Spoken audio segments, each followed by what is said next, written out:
Tell you right now, tell you right now, I'll do something.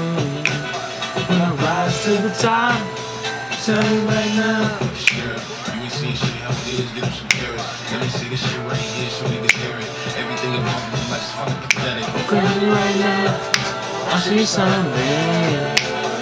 I'll rise to the top. Tell you right now, stay in that sound. I see something.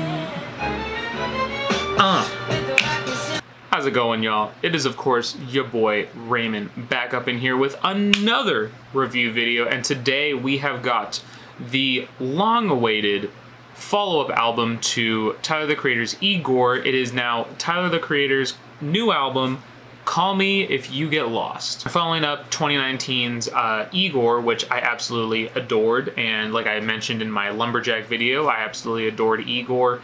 Was a huge fan of it, been a huge fan of Tyler for a very long time, and so of course I was going to have to dive into his new album and see what he had to give me, and boy did he give me a lot. First of all, starting with the theme and the sort of concept for this album, it seems, with the structure of it, it seems a little bit as if it's structured kind of like a mixtape, like a semi-loose concept type of album, which is sort of dissimilar from his previous works, especially with Igor being such a concept-heavy album, and Flower Boy almost being like a semi-concept album as well. Really incorporating different sounds on both projects and going into a different direction and a new wave than what Tyler had been working on previously. And so with this album right here, with it being longer than Igor and also being with the runtime almost at an hour, there is a lot of material here to dive into. First of all, we get obviously the opener was Sir Boudelier, I believe is how you pronounce it, Sir Boudelier. Tyler Boudelier is sort of like a persona of his. It's sort of like the over-exaggerated version of his, like this really rich dude who travels the country, meeting a bunch of different women, going to a bunch of these different resorts.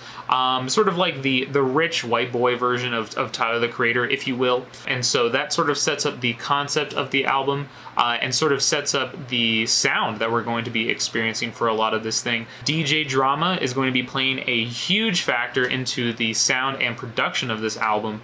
And his voice and his ad-libs and his voice is just all over every single track here. He is like the ultimate hype man and doing what DJ Khaled could never do in his lifetime. DJ Drama being the OG hype man, hyping up this whole album on like every song. It's really funny to hear a lot of his ad-libs and a lot of his little spoken word snippets in the background. It's just great. I love it. I love it. And so from there, then we get into sort of like Corso, which really sets the actual sound of the album. This really bass heavy, like speaker knocker of a track. Him sort of being a little braggadocious, him talking about certain like things of money, you know, really flexing a lot of the stuff that he's able to buy with a lot of his fame and fortune now, you know, being a little flex. That sort of leads into him sort of like coming down to earth a little bit as we get later into the album when he starts to fall in love with this woman who ends up having a boyfriend already. From Corso, we get into one of, I'd say probably like my least favorite track on the album, which is Lemonhead. Nothing against like Tyler or 42 Dugg on this track. I think the track is just all right. Sure, I mean, it hits hard. It does have Frank Ocean doing a spoken word bit on like the back half, but I just don't think that it really provides like a lot in terms of the theme of the album and really the concept of the album. It just kind of seems like an album track, which is okay. I'm not saying I hate it or anything. It's just not a track that I would probably be returning to like really often. From there, we get probably one of my favorite tracks on the album, which is What's Your Name, featuring Young Boy Never Broke Again and Ty Dolla $ign. This is a super weird feature list, and I swear to God, Tyler gets everything out of his features on this album. He's been doing this a lot more recently, where he's sort of been adapting this like Kanye West sort of style in production, where he'll get like these really like genre-based artists and he'll sort of put them up top this production style that isn't really quite in their lane, but he gets the most out of them. I mean, Youngboy puts on a show here, just singing his ass off for like the whole time during his verse. Ty Dolla $ign coming in with these beautiful harmonies in the background. It's really a gorgeous track, really groovy, really vibey. Kind of sounds a little bit like something off of like Flower Boy, but mixed with that Igor grittiness and sound. Tyler dropping some bars here and there, trying to sort of croon after this woman that he's going for, and yeah, that's just sort of like the storyline of that. But it's really the first track on the album where we sort of get this more like, you know, groovy, funky, fruity flavor that we really get sort of later in the album as well. Straight from there, we get this jarring transition from What's Your Name into Lumberjack, which I did a review of on my channel if you guys want to go check that one out. Love that track. That track definitely, I still think, is probably one of the harder tracks on the album. I'd say it's probably one of the top 3 hardest tracks on this album. It's great. He's obviously, you know, being a little braggadocious. He's trying to flex his muscles for this chick, and he's just trying to get with her. That's pretty much all it is, you know. Just a very straightforward banger, but a good track nonetheless. From there, we get into Hot Wind Blows, which was a very unexpected cut on the album. We've got Lil Wayne on this track, who we haven't seen on a Tyler project since Flower Boy, and even that track on, I believe it's Droppin' Seeds. That track to me is actually very cool, especially since Wayne is on like this really fruity, really mellowy jazz cut on Flower Boy. And then we get to this where there's like essentially no beat. It's just a lot of like these Latin flute rhythms, some congas, some little percussion stuff here or there. There's maybe like a few bass hits like here or there, but it's really just a very minimal beat, but it's a very flavorful beat as well. Tyler takes up his verse, really spitting really hard. DJ Drama sort of setting the scene, saying that he's dipping his toes in something. I forgot what it was. What's the thing he's dipping his toes in? I don't know. But anyways, yeah, so that cut is fire. Wayne is in rare form on this album, or on this track specifically. Wayne just bodies his entire verse. It is fire.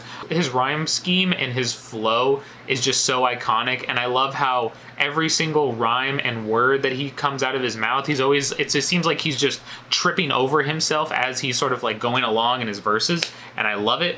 Banger of a track, even though it's not even technically a banger because there isn't much bass or anything like that at all, or even like a beat, but I love it. Sets up the vibe for the rest of the album. From there, we get into one of the most introspective Tyler tracks on the album, and that is Massa. And on this track, Tyler's basically talking about how he's feeling about this woman and sort of him reflecting back on his life getting up to this point.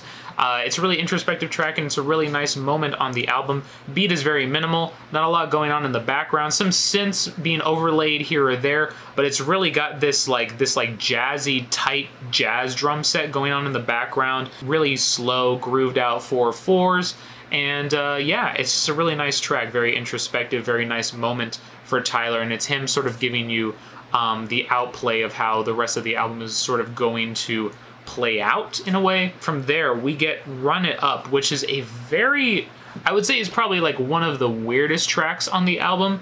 The beat takes a little bit of a long time to come in, but I do enjoy how energetic it is. We've got these really like Gangsta Grillz vocals in the background saying like, "We go run it up."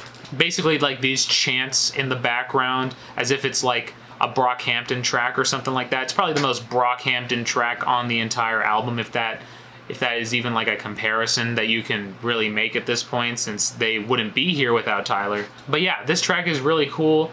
Very Southern hip hop, I would say, inspired. And then we've also got Tizo Touchdown, who I haven't heard of before, on this track. She gives a very interesting flow, very interesting verse on this track. Adds a nice little addition to the back half. And overall, it's just a solid track. It's probably not one of my favorites on the track, but the beat drop is actually pretty enjoyable. So I'd probably let it play out here or there if it came up on shuffle or something like that. From there, we get probably the two of my favorite tracks coming up next, all right? The first one is Manifesto. Manifesto is an absolute banger of a track. Got this Luigi's Mansion type beat going on or something like that. Apparently the sample is from a Nas track or something like that. That's what I heard. We got like this really interesting sort of like extremely lo-fi beat going on in like the first little part of the track, probably like the first minute. Then all of a sudden the beat switch into this trunk knocker of a beat, and it's just insane. I absolutely love it. Tyler sort of outlaying into like the first little spoken word bit of this track where he's like, you know, oh, you know, you need to say something. These white girls be all like, you need to say something, you know. Him basically giving his viewpoint on a lot of the stuff that happened last year, what with like, you know, BLM, a lot of the riots, a lot of that stuff going on last year. I love Tyler's stance on this because while a lot of other artists they're sort of forced to choose a side in sort of that whole situation, Tyler basically says like, hey, like, I don't have any of the answers, but I don't think that we should be doing this. I don't think that we should be doing this. So I don't want to choose any of the sides. I just think that we should be doing this instead. And I totally respect that. I think that's like a very good middle ground argument for what is going on, and I appreciate that Tyler is being so honest and is being so forward with his views on this track, and not to mention over an absolute banger of a beat as well. And Damo Genesis is also on this track, who I haven't heard Damo Genesis in a long time, and he just does a pretty good job on this track, adding to Tyler's narrative of sort of, you know, giving his speech sort of on what he thinks about all of like the BLM shit going on and all of like the, you know, all of the racism going on towards black people, him not wanting to take sides, but him just wanting peace essentially, and him not really knowing the answers into how to get that, but just giving his thoughts and giving his response to the matter on this track. The track after this though, complete vibe change. It's probably one of the most vibiest Tyler tracks ever. God, that sounded really cringy now that came out. We'll go with grooviest, since vibiest sounds a little bit too cringy. So this is probably the grooviest track in Tyler's discography right here. Sweet / I Thought You Wanted to Dance. The track is probably one of the longest Tyler tracks ever, at about almost 10 minutes. This track is almost 10 minutes, but the whole thing feels amazing. I absolutely adore it. The first part of this track, we get these flavorful synths, we get these really nice melodies going on in the background.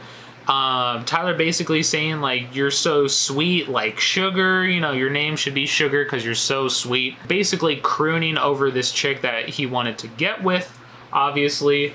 And then going from that part into the last half, which is my favorite on this album, and I Thought You Wanted to Dance, with this like Latin R&B soul type track. I don't even know really what it is. It's just pure like Latin reggae mixed with hip hop. It is amazing. Not to mention Brent Faiyaz and Fana Hughes, I believe, are on this track. Brent, we already know. All right, I love Brent. They even have a track together. It's called Gravity. Did a reaction to it. It's on the channel. Go ahead and check it out. But Brent is also on this track, and he does an amazing job. And just adding like a lot of background vocals, just making the track feel ever more sensual.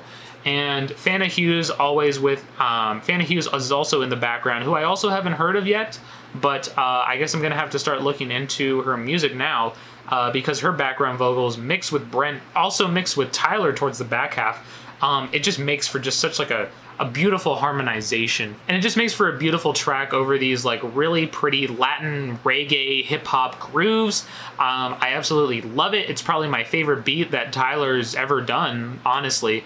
It's finally Tyler, I think, taking that next step and going straight into these more jazzy, these more contemporary sounds that I think he's been wanting to dive into, but has also wanted to stay in the hip-hop flavor as well as mixing in those influences. But this song is probably just the most pure reggae jazz influenced Tyler that we're probably ever going to get, and I am absolutely here for it. I love it. and hopefully we get to hear more of it in the future. From that track on, we get into one of the interludes of the album, which is Mama Talk, which is also one of the snippets from the Call Me If You Get Lost phone number voicemails. Tyler's mom is just like talking her shit, you know. You kind of hear where Tyler gets a lot of his vocabulary, you know, especially from his mom. The way his mom talks, you can tell like that's how Tyler grew up, and so you can hear the influence in his voice from his mom as well. It's just a really hilarious track, and I think it's kind of a cute little interlude. I like it a lot. So from there we get into Rise, which is also one of my favorites on this album. Rise featuring Daisy World, who I believe was on Steve Lacy's album in 2019 as well. I haven't really heard a lot of her music, but I've heard her on some features, and she sounds great, and she sounds amazing on this track as well. This beat is a little interesting because it's sort of got like this you know 1-3 pattern instead of like this 2-4 stereotypical hip-hop pattern, and so it's a really interesting groove, but I absolutely adore it. The bass on this track makes it also really smooth. Tyler adds a lot of synths towards like the back half of this track, and it just sounds amazing. Then Daisy comes in with her amazing vocals towards the back half, as well as the synths are overlaid on top of the beat that we already got. Tyler delivering some bars here or there. Some of the weird bars and one-liners all over this album are hilarious. Him trying to get with Justin Bieber while he was dating Selena Gomez, which was hilarious on Manifesto. From there, we get into the second interlude, which is Blessed. Nice track. Basically, Tyler talking about how he feels so blessed and how he feels very appreciative of all the stuff that he has and all of this fame and fortune that he has, that he's gotten recently. Then we get into Juggernaut featuring Lil Uzi Vert and Pharrell Williams, and was honestly not expecting Pharrell to drop some bars on this track, but he does an insanely good job matching up with Lil Uzi Vert's hype. Lil Uzi Vert sounds amazing on this track, honestly. I think his flow and his rhyme scheme is just great on this track, really gave it his all for this verse. Tyler has like this really interesting like growl in his voice, and it's getting in like a deeper tone. It's really interesting, but I'm totally here for it. I think it sounds kind of cool, honestly. Didn't really like it at first, but it kind of grew on me over a few listens here or there. So now I pretty much like it. It's an insane speaker knocker. The entire track feels almost like glitchy. It sounds like the bass is like being hit by a car. It's just so insane. It's just so aggressive and gritty. We get into probably the biggest introspective track and the biggest, probably I would say, what I like to call the exposition track, which is Wilshire. Wilshire, it's an 8.5-minute track, and it's basically just Tyler giving the entire synopsis of this album and the story about how he was trying to chase after this girl. She led him on even though she had a boyfriend, so obviously she wasn't being too loyal, but Tyler also wasn't being too loyal, and it's a very self-aware track as well. He even says that he knows that he's in the wrong, but he also knows that she's in the wrong as well for giving him the attention that she shouldn't have given him if she was, you know, already dating somebody else. A lot of the relationship issues were complicated, and it's just a very personal and introspective track, and honestly, it's pretty relatable. I'm not gonna lie, you know, he's very honest with himself, and he's very honest about that relationship.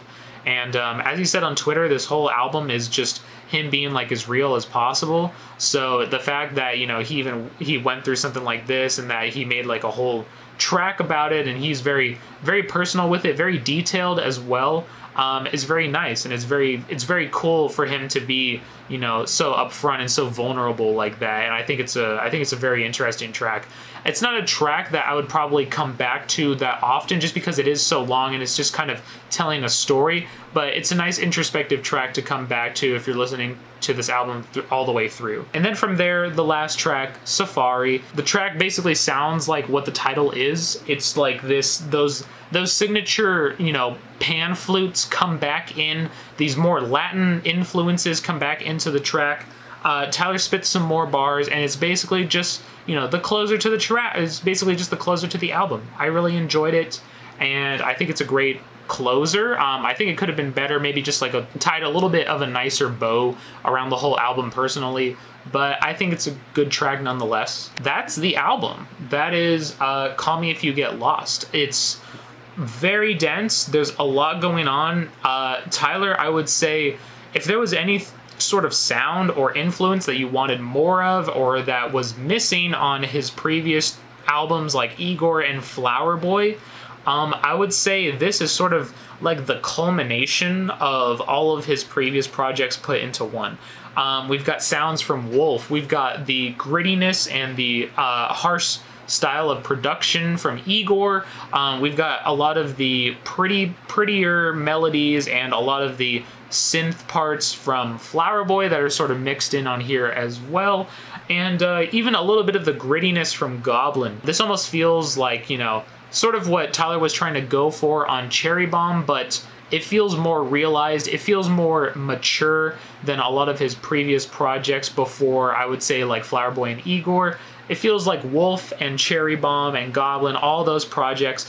It feels like those are in this album, but they're finally fully realized, and Tyler is in a different state in his life where he's able to, you know, be mature with a lot of the subject matter that he's talking about, and he's able to approach these subjects in a much more mature way than he would have on his previous projects. And I am so grateful for that, because we've gotten some amazing sounds on this project, and we've got some amazing tracks to listen to during the summer. And I think this is probably going to be one of my favorite Tyler projects to come. I would probably say this and Flower Boy are now at my top favorite, with Igor coming in third. This is just such an amazing project, and Tyler put in a lot of work and a lot of effort into this project. And I am very grateful, and I'm going to be blasting this thing all through summer. In terms of a score for this project, I think finally, it took me a little while. I've listened to this probably like 5 or 6 times at least in the past like 3 days. But you know what? I think I'm gonna go ahead and give it a 9 out of 10. I think a 9 out of 10 is really good. This is definitely going to be in the running for one of my favorite albums of this year, and definitely one of my favorite Tyler albums to date. I know probably the sound isn't going to be for everyone. It's a little gritty, it's a little bit more rapidy, a little bit more hip-hop than probably a lot of people were expecting, especially after Flower Boy and Igor. But I'm totally here for it, and I love the sound. I absolutely love everything that Tyler is doing on this project. And yeah, if you guys haven't even heard it, go ahead and check it out for yourselves, please. You are missing out on a lot of the music that's going to be played this summer if you do not listen to this album. So I guarantee you, if you don't even listen to it, you'll hear a song or two at some point this summer. So go ahead and listen to it for yourselves, and go ahead and comment down below if you guys have any more information on the album, any of the samples. There's a lot of samples on this album that I haven't even recognized yet. So if you guys have any comments on the samples, or if you know anything about the samples, go ahead and drop it in the comments down below. Also, be sure to like and subscribe so you guys can keep up on the new videos that I'm going to be dropping this week. I still want to do a review for the new Faye Webster album, which also dropped the same day. There was a lot of stuff that dropped Friday with the Tyler album, so I'm going to try to get to as much of it as I can, but I'm just going to mainly be covering the albums that I really care about personally. So be sure to stay tuned for that and hit that notification bell so you guys can stay up on that stuff as well. And yeah, that's pretty much all I got. Thank you guys so much for watching. I definitely appreciate it. Be sure to go check out Call Me If You Get Lost by Tyler, the Creator, and I will see you guys in the next video.